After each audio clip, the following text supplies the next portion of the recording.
Okay, we're going to carry on as best we can. We're continuing with our series we're doing for the new year based on a new book by Robert Wright called Why Buddhism is True: The Science and Philosophy of Meditation and Enlightenment.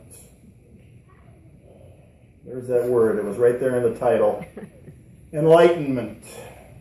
I'll start by saying that I'm not a big fan of the whole idea of enlightenment because it's been terribly misused over the years. But Robert Wright won't be the first person to write about Buddhism and link together the idea of meditation and enlightenment. In fact, you really can't avoid it, especially when talking about Buddhism. So we have to start by dealing with it. Despite what's been done to the word or done with it, our pop culture spirituality has taken the word and used it and abused it for a long time now, and in particular this new age variety of spirituality. I actually see people trying to sell their books and their workshops who list enlightenment as a bullet point on their resume or their professional CV. You get the CV and you look up, there it is right there, third bullet point, fully enlightened being. Wow.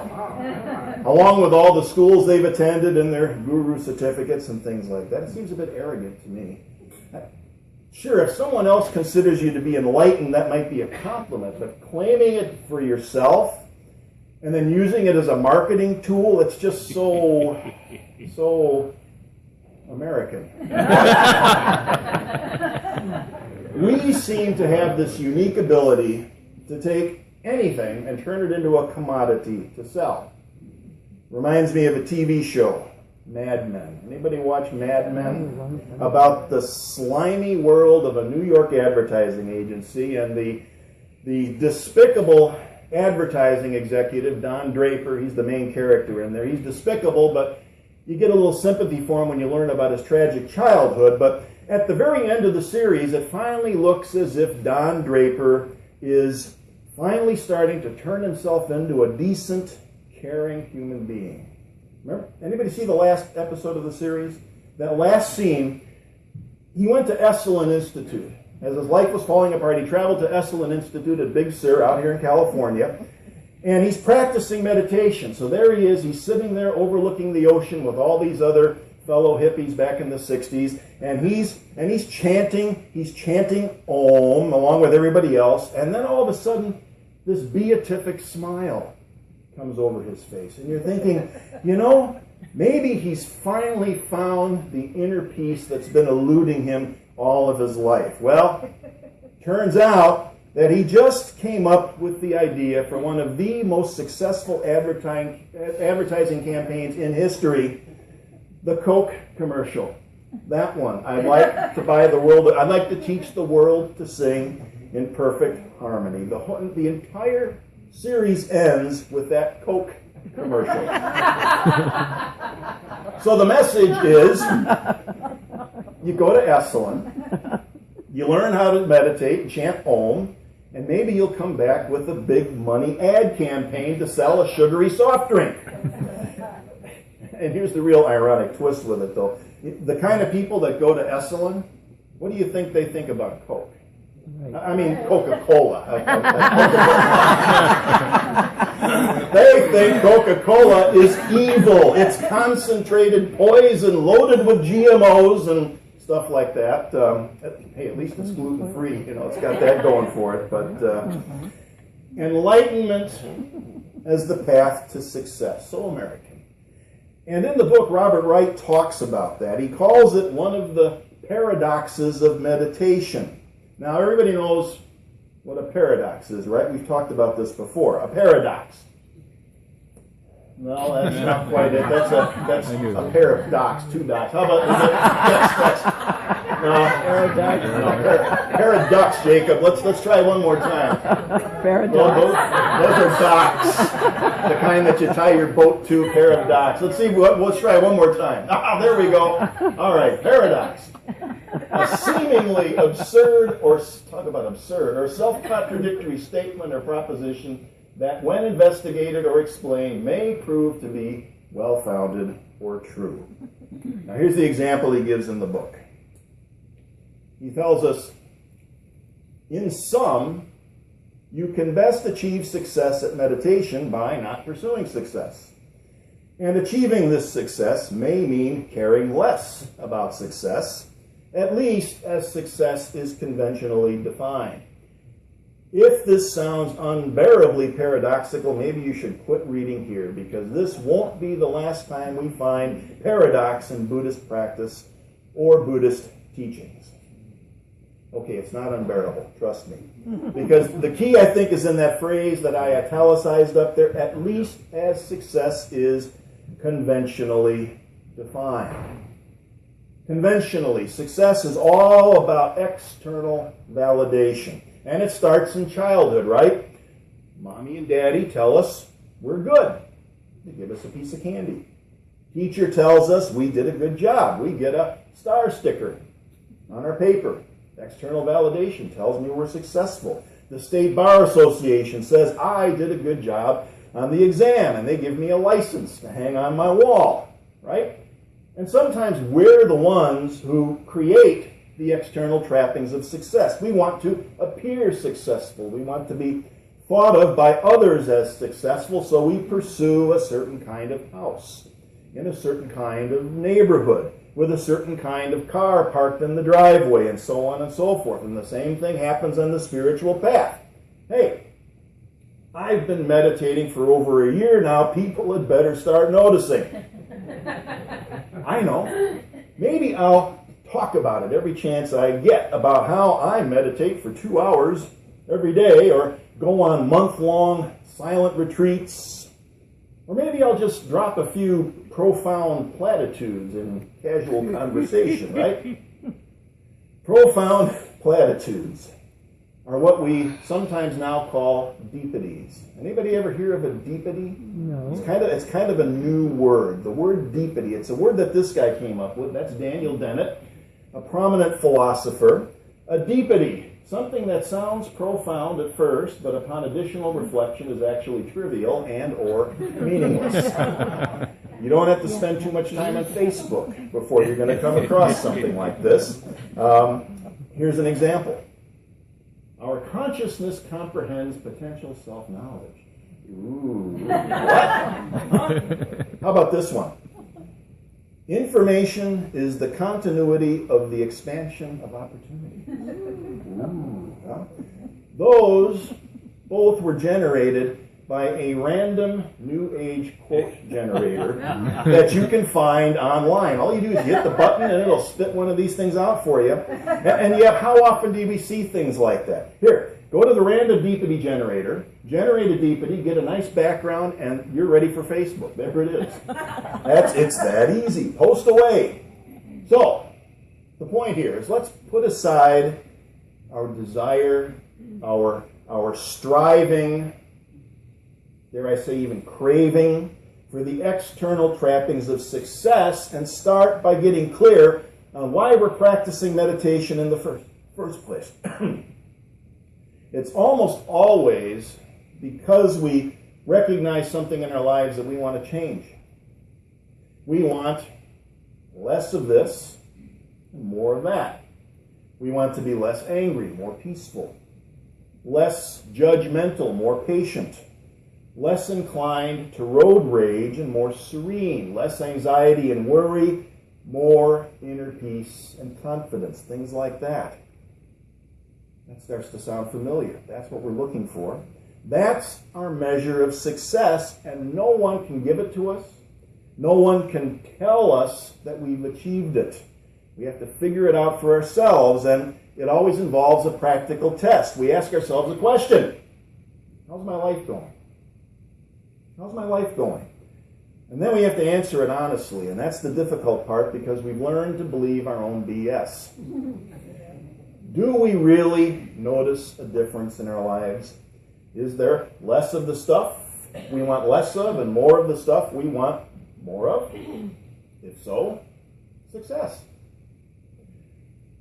The next question we might ask is, how am I showing up in the world? How am I really showing up in the world? Do I still yell at the TV? Or have I graduated to just using hand gestures toward the TV? Hey, those don't count, by the way, as long as your blood pressure isn't going up. Do I still participate in gossip sessions? Do I talk about people or do I talk about ideas? Can I deliver feedback in the form of positive and helpful information? Or do I have to get a dig in there? Another big part of showing up in the world is making an honest assessment of our reactivity. How often does a word or a name cause a reflexive emotional reaction? And how often does the reactive feeling or emotion take over and block any kind of deeper reflection or reconsideration?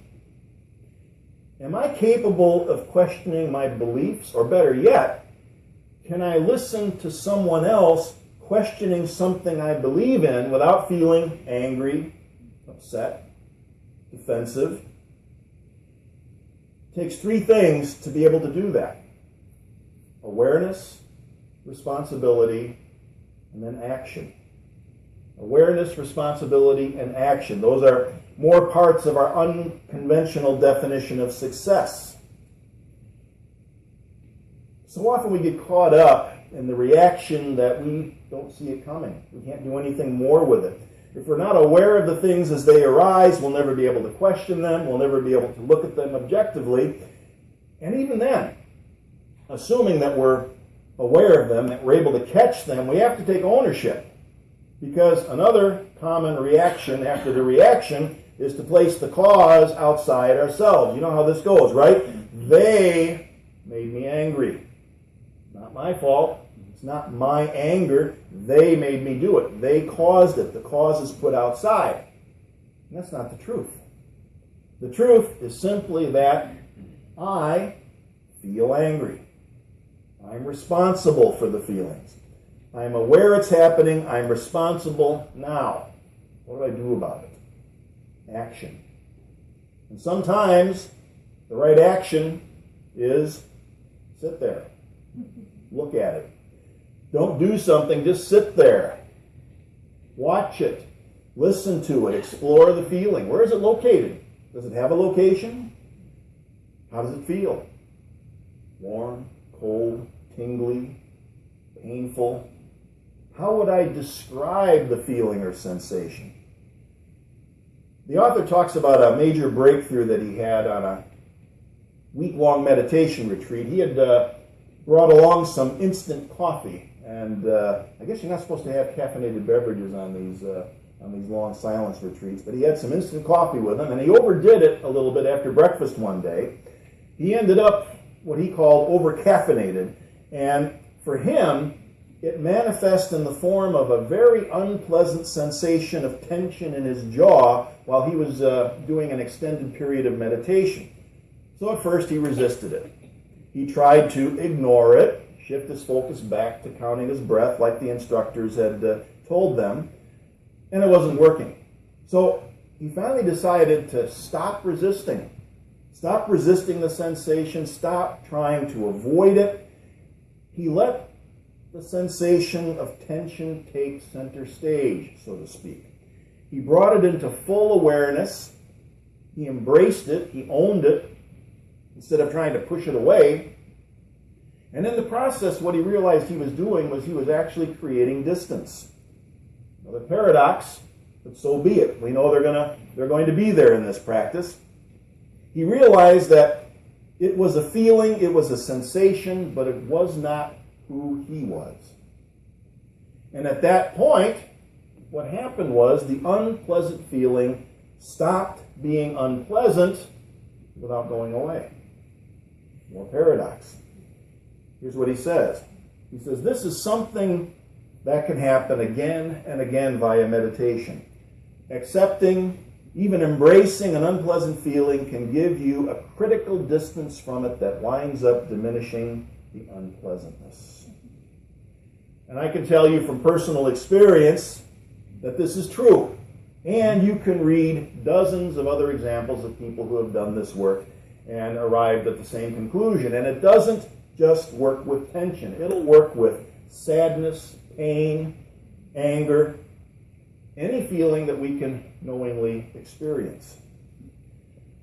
Okay, so being able to do any of the things that I've been talking about as part of our unconventional definition of success is an example of enlightened action. So maybe we should stop talking about enlightened people or enlightened masters and talk more about how life is going for us. After all, the Buddha didn't talk a whole lot about enlightenment. What he did talk a lot about was something called the Noble Eightfold Path. 8 things that we can do, action, in order to break the cycle of attachment and aversion that causes so many of our problems. I like the way another Buddhist teacher says it. Shunryu Suzuki, he was a Japanese Zen teacher who came to this country in 1959, and he started a Zen center in San Francisco, which is still there today. He wrote this very well-known book, Zen Mind, Beginner's Mind. And this is what he had to say about enlightenment. This was during an interview that he gave. He said, "There are, strictly speaking, no enlightened people. There is only enlightened activity. You may say you attained some stage in your practice, but that is just a trivial event in your long life." Those aren't deepities up there. Makes sense. Life may not seem to be all that long sometimes, but it all counts. That's the point he's making. It all counts. Not just 1 or 2 events that we arbitrarily label as important, or one being more important than another event. It all counts. He didn't like talking about enlightenment in terms of attainment or gaining something. If enlightenment is something we have or something that we need to get, that just makes it easier to carve the world up into tribes again. 2 kinds of people, enlightened and unenlightened. Just what we need, right? More separation, more division, more tribalism. Enlightenment is not a label, it's not a title, it's not another item for our resume. It's a way of describing how we're living, how life is going for us.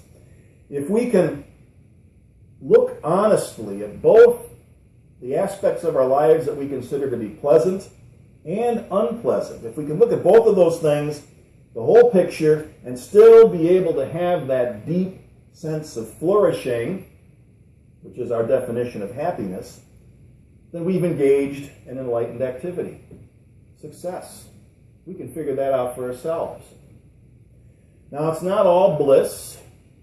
It's not all serenity. We can have a peak experience or peak experiences on the spiritual path, especially during meditation. But those things are just a part, and even a small part, of all that we encounter on the path, and we don't want to get stuck there. We also have to deal with some of the more challenging aspects of this path, things which the Buddha referred to as no self, emptiness, or here's a word that people are not too crazy about, the void, as they say. Some of the more challenging aspects of Buddhist philosophy, which we will start getting into next week. See you then.